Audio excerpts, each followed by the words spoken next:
আসসালামু আলাইকুম dear viewer, আজকের এই ভিডিওর মাধ্যমে আমি আপনাদেরকে দেখাবো যে আমরা বিজয় 52 ইনস্টল করার সময় কি প্রবলেমে পড়ি আর মোস্ট যে কমন প্রবলেমটাতে আমরা পড়ি সেই প্রবলেম থেকে আমরা কিভাবে উত্তরণ করতে পারি সেটাই আজকের এই ভিডিওর মূল বিষয়।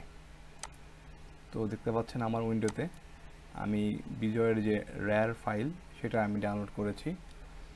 তো এখন আমি এটাকে ইনস্টল করতে যাচ্ছি। এই যে এই ডায়লগ বক্সটি অবশ্যই আপনারাও দেখেছেন।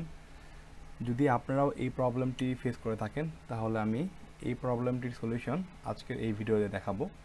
তো স্কিপ না করে সম্পূর্ণ ভিডিওটি মনোযোগ সহকারে দেখুন, আশা করি আপনি নিজেই এই প্রবলেমগুলো সলভ করতে পারবেন।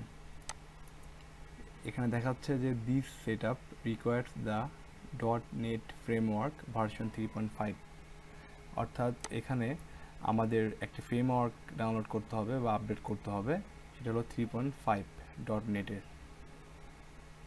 তো এটা আমরা কিভাবে করব?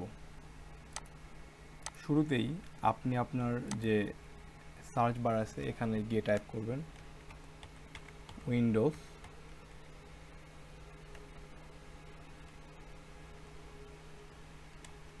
ফিচার,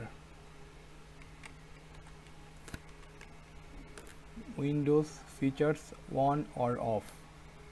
এই অপশনটি আসলে এটা হলো কন্ট্রোল প্যানেলেও আপনি ওপেন করতে পারবেন সেটিংসে যাওয়ার মাধ্যমে। তো আপনি ইজিলি এখান থেকে করতে পারেন সার্চ বারে শুধু এই কয়েকটি ওয়ার্ড টাইপ করার মাধ্যমে। তো এই যে এখানে দেখতে পাচ্ছেন যে .NET ফ্রেমওয়ার্ক 3.5, এটাই আমাদেরকে আপডেট করতে হবে। আর এই ফ্রেমওয়ার্কটি আপডেটেড না হওয়ার কারণে আমাদের এই বিজয় 52টি ইনস্টল করতে পারছি না আমরা। তো এটাতে ক্লিক করতে হবে। এখানে একটা ব্ল্যাক একটা সিম্বল দেখাচ্ছে, তারপরে ওকেতে প্রেস করতে হবে।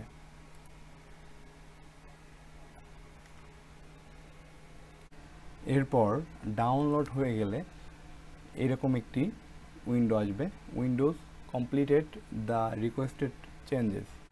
আপনি যে ইন্টারনেট থেকে যে ফাইলটি ডাউনলোড করেছেন বিজয় 52 সফটওয়্যার, সেখানে দেখতে পাচ্ছেন bijoy52.msi, এই ফাইলটির উপর ডাবল ক্লিক করবেন। তারপরে এখানে দেখতে পাচ্ছেন নেক্সটে প্রেস করবেন, আবার নেক্সট করবেন, দেন এখানে আই এগ্রি এই বাটনটিকে সিলেক্ট করবেন, তারপর আবারও নেক্সট। এখন এখানে ইয়েস করতে হবে। একটি কন্ট্রোল প্যানেলের একটি উইন্ডো আসবে, অবশ্যই এটা এখানে ইয়েস করতে হবে। একটু টাইম নেবে। দেখতে পাচ্ছেন উপরে বিজয় 52 ইজ বিং ইনস্টলড। তারপরে দেখতে পাচ্ছেন যে অ্যাক্টিভেট করার পরে বিজয় 52 এখন ইউজ করার জন্য রেডি হয়ে গিয়েছে।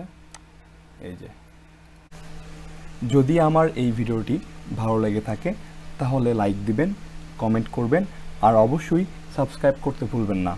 ধন্যবাদ।